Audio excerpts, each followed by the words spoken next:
Vi har lavet en billedanalyse af ved Laudes Hautekam, og det er et bjerg i Pyrenæerne. Hvis vi starter med forgrunden, så kan man se, og det indtegner jeg her på billedet nu, at vi har et spøgelsesagtigt væsen her, som vi tror på er Helligånden. Som I ser her i den hvide ramme på billedet.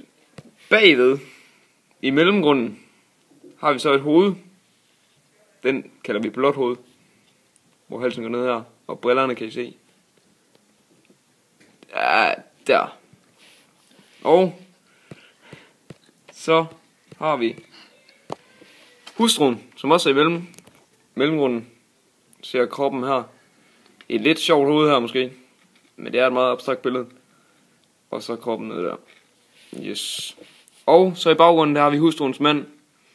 En stor og bred fyr med hovedet der og store skuldre igen. Yes, prøv at tage et kig på billedet og se, om I kan finde figurerne. Ja. Altså i alt ser vi 4 personer her på billedet. Billedet det er non-figurativt, da billedet det ikke forestiller noget genkendeligt. Vi har altså nu været igennem forgrund, mellemgrund, baggrund og titel. Vi har været igennem stil og genre, og det var altså non-figurativt. Ved første øjekast ser billedet meget rodet ud, og det ligner klatmaling fra en børnehave. Blædfanget er det orange spøgelse i forgrunden, som vi ser der. Billedet er additivt, da det er ligeberettede elementer. Og så er billedet det har diagonale linjer, så det skaber dynamik eller uro. Som vi så kan se her, som vi lige tegner på.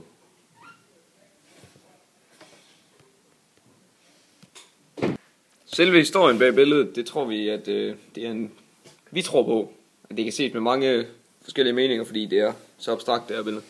At det er en fest i 80'erne, hvor at vi har blåt hoved i mellemgrunden, som er ved at snakke med mandens hustru. Altså manden, som står i baggrunden, og hustruen, som står til højre i billedet. Og vi tror på, at den er utroskab, der er ved at blive skabt her. Og det er så Helligånden, der overskygger billedet, der ligesom holder øje med det hele. Og med det går vi videre til det gyldne snit, som jeg lige sådan cirkus tørner ind. Sådan der. Og der kan vi faktisk se, i de 4 snit har vi Helligånden i den første. Der. Lige der, ja. Og så har vi det blå hoved plus hustruens mand i næste snit. Og så har vi hustruens hoved og hustruens krop, som det er, de ligesom kæmper om i sidste snit. Ja, og det var som sagt det gyldne snit. Yes. Og så har vi noget om synsvinkel. Og synsvinkel, det er normalt perspektiv. Og så har vi lidt om de forskellige personer. Der er for eksempel spøgelset. Den er orange.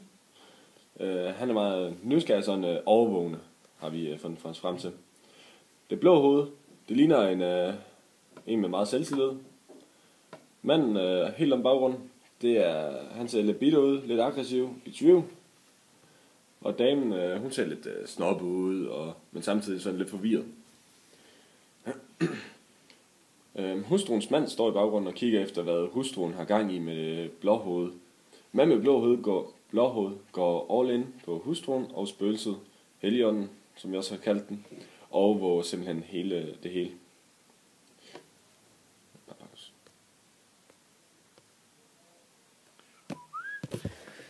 Farven omkring blå hoved, det er meget kold. Han har den kolde blå farve, fordi at han er lidt ligeglad med, at damen hun har en mand. Han går bare all in. Og damens mand, han er også blå, fordi at han også er meget kold overfor, hvad det er, de egentlig har gang i. Blå hoved og damen. Og farverne over omkring damen, de er meget...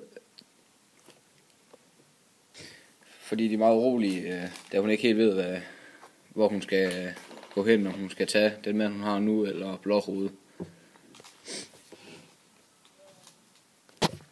Og det var som sagt farverne. Og dermed er vi igennem alle punkter.